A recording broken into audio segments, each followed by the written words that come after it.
دیکھتی آنکھوں اور سنتے کانوں کو میرا سلام، اس دعا کے ساتھ کہ اللہ آپ کو اور آپ کی فیملی کو تمام پریشانیوں سے محفوظ رکھے اور آپ کے علم میں اضافہ فرمائے، آمین۔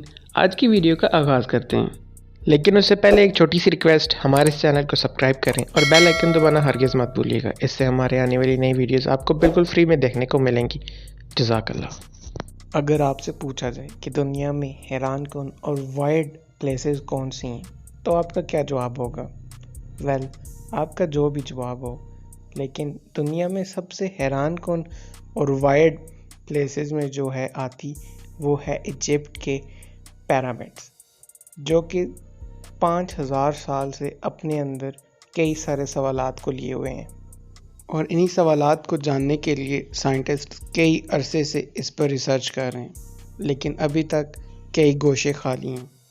ابھی تک کئی سوالوں کے جوابات سائنٹسٹ بھی نہیں دے سکے۔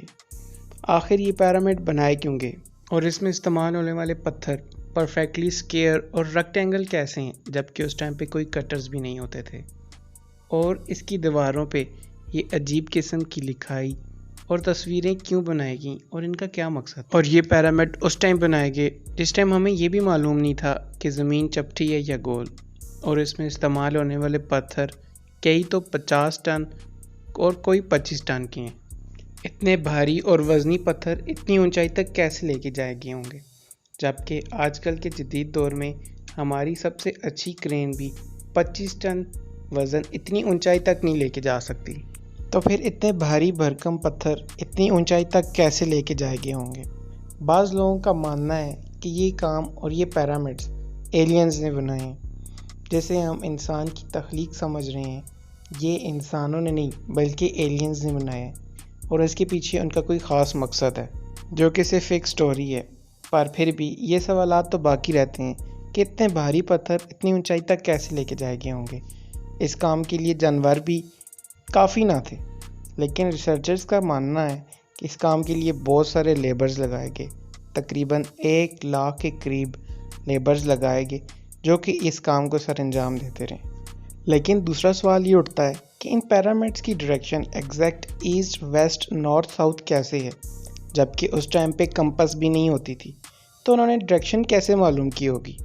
اور نہ صرف اتنا بلکہ ان پیرامڈز کا اینگل پرفیکٹلی 45 ڈگری ہے۔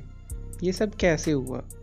ریسرچرز کا اس کے بارے میں کہنا ہے کہ انہوں نے ڈائریکشن کا تعین ستاروں کو دیکھ کے کیا ہوگا، کیونکہ زمانہ قدیم میں ستاروں کو دیکھ کے ہی سمت معلوم کی جاتی تھی۔ ان پیرامڈز کو بنانے کے لیے جس خاص قسم کے پتھر کا استعمال کیا گیا وہ لائم سٹون ہے، اور تقریباً ملین سے بھی اوپر پتھر لگائے گئے ہیں اس میں۔ اس کی اونچائی 400 سے بھی فیٹ سے بھی ابو ہے، اور اس کا وزن 8 برج خلیفوں جتنا ہے تقریباً۔ آخر ان کے پاس ایسی کیا ٹیکنالوجیز تھیں جو انہوں نے استعمال کی؟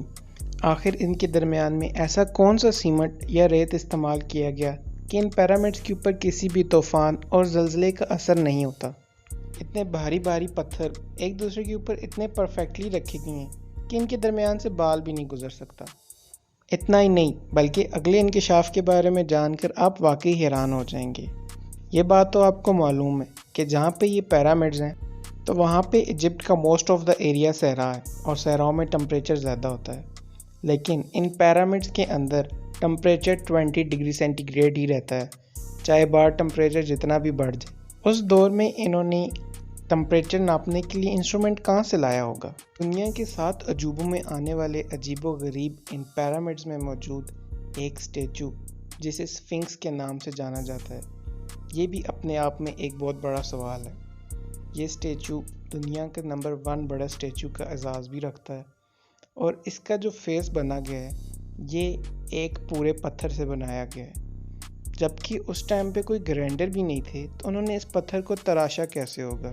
ریسرچرز کے مطابق انہوں نے چھینی اور ہتھوڑے کا استعمال کیا ہوگا، اور اسی کے ذریعے ان کو تراشا ہوگا، جس میں بہت ساری محنت اور کئی سالوں کا وقت لگا ہوگا۔ اگر آج کل کے دور میں ہم یہ پیرامڈز بنوائیں تو اس میں تقریباً 2 بلین سے بھی زیادہ ڈالرز خرچ ہو جائیں گے، اور کئی عرصوں کا قیمتی وقت بھی، اور کچھ نہیں کہہ سکتے کہ وہ اس طرح زلزلوں اور طوفانوں کو جھیل پائیں گے یا نہیں۔ ریسرچرز ابھی بھی اس پیرامڈز کے اوپر ریسرچ کر رہے ہیں، ابھی بھی بہت سارے سوالات ہیں۔ ابھی تک کے سوالات کے جو کچھ انہوں نے جوابات دیے ہیں وہ بھی کوئی تسلی بخش نہیں، ان کی اپنی طرف سے کی ہوئی ایگزامپشنز ہی ہیں۔ آپ کا ان پیرامڈز اور اس کے عجیب و غریب اور وائڈ سوالات اور ان کی دی ہوئی سائنٹسٹ کے تھرو تھیوریز کے بارے میں کیا کہنا ہے، کمنٹ سیکشن میں لازمی بتائیے گا، and make sure like subscribe لازمی کیجیے گا۔